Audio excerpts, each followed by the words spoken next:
Hello दोस्तों। अर्थ कितनी रहस्यमयी है, इस बात का अंदाज़ा आप इसी बात से लगा सकते हैं कि जो अर्थ का ओशनिक पार्ट है, जो कि लगभग 3/4 कवर करता है टोटल अर्थ को, वो अभी तक 80% से ज़्यादा अनएक्सप्लोर्ड है। और बात यहीं ख़त्म नहीं हो जाती। जो 20% एक्सप्लोर्ड भी है, उसी में हमें 4,05,453 मरीन स्पीशीज़ देखने को मिल चुकी हैं। अब तो आपको पता चल ही गया होगा कि प्लैनेट अर्थ कितना रहस्यमयी है। तो आइए दोस्तों, आज हम कुछ ऐसे फैक्ट्स के बारे में चर्चा करते हैं जो आपके रोंगटे खड़े कर देंगे। So let's get started. Fact number 7, हर एक चीज़ का नाम किसी न किसी चीज़ से इंस्पायर होकर रखा जाता है। जैसे फॉर एग्जांपल, जो हमारे सोलर सिस्टम है उसमें सारे प्लैनेट्स का नाम किसी ग्रीक गॉड से इंस्पायर होकर रखा गया है, सिवाय एक प्लैनेट के जिसका नाम अर्थ है। अर्थ का नाम किसने और कैसे रखा, ये कोई नहीं जानता। और मेन बात तो यह है कि लोगों ने ये मान कैसे लिया कि जिस प्लैनेट में हम रह रहे हैं और उसे अर्थ ही कहा जाएगा। सो ये one of the biggest mysteries on earth में से एक है कि अर्थ का नाम किसने रखा। फैक्ट नंबर 6, अगर मैं आपसे पूछूं कि अर्थ में ऑक्सीजन कहाँ से आती है, तो आप कहेंगे सिंपली प्लांट्स एंड ट्रीज से। हम उन्हें कार्बन डाइऑक्साइड देते हैं और वो हमें बदले में ऑक्सीजन देते हैं, पर आप गलत हैं। जो अर्थ की मेजर ऑक्सीजन जनरेटिंग पार्ट है वो असल में एक बहुत छोटा प्लांट है। वो इतना छोटा है कि वो हमें सिर्फ माइक्रोस्कोप से देखा जा सकता है।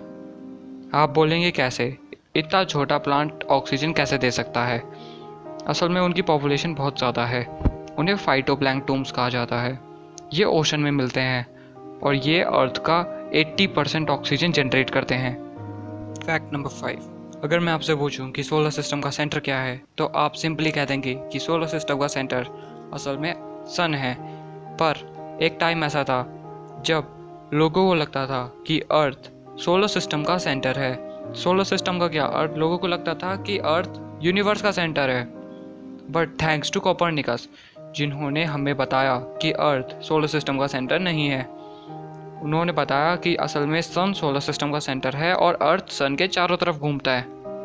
फैक्ट नंबर 4, ये फैक्ट थोड़ा डरावने वाला है, पर यह हकीकत है कि जो अर्थ की डे और नाइट की साइकिल है, जिसे हम रोटेशन ऑफ अर्थ के नाम से जानते हैं, वो धीरे धीरे स्लो हो रही है at the rate of 17 millisecond पर 100 ईयर के हिसाब से।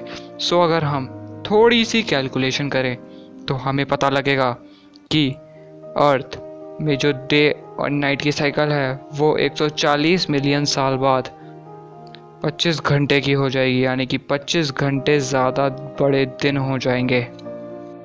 फैक्ट नंबर 3, आप सबको पता ही होगा कि मून हमारा नेचुरल सैटेलाइट है, पर अगर हम इसे परसेंटेज वाइज कैलकुलेट करें उस प्लैनेट में जिसके आसपास ये राउंड करता है, तो हमें ये पता चलेगा कि जो मून है वो बाकी नेचुरल सैटेलाइट्स के मुकाबले काफ़ी ज़्यादा बड़ा है।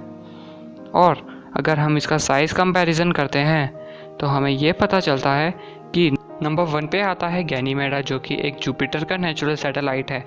नंबर 2 पे आता है टाइटन, ये सैटर्न का है। नंबर 3 पे आता है कैलिस्टो, ये जुपिटर का है। नंबर 4 पे आता है आयो, ये भी जुपिटर का है। और नंबर 5 पे आता है मून, ये अर्थ का है। फैक्ट नंबर 2, अगर मैं आपसे पूछूं कि अर्थ का कलर क्या है, तो आप कहेंगे ये कैसा सवाल है।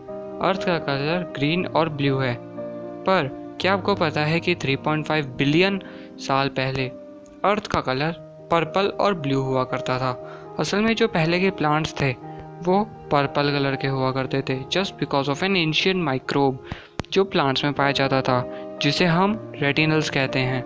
और ये कोई और तरीका यूज़ करते थे फोटोसिंथेसिस करने का, और इनमें एक पर्पल पिगमेंट पाया जाता था, जिसकी वजह से जो प्लांट्स हैं उनका कलर पर्पल हो गया था। फैक्ट नंबर 1, क्या आपको पता है कि अर्थ की ड्राइएस्ट प्लेस कौन सी है, यानी कि एक ऐसी जगह जहाँ पे बारिश ना हुई हो? तो आपको लग रहा होगा कोई डेजर्ट होगा, पर आप गलत हैं। असल में यह एक ऐसी जगह है जहाँ पानी की कमी नहीं है, यहाँ पानी भरा ही हुआ है, पर यहाँ पे बारिश 2 मिलियन साल से नहीं हुई। असल में मैं बात कर रहा हूँ अंटार्कटिका की। आप बोल रहे होंगे क्या? अंटार्कटिका एक ऐसी जगह है जहाँ पे 2 मिलियन साल से बारिश नहीं हुई है। हाँ, आप एकदम सही सुन रहे हैं, 2 मिलियन साल से वहाँ बारिश नहीं हुई है।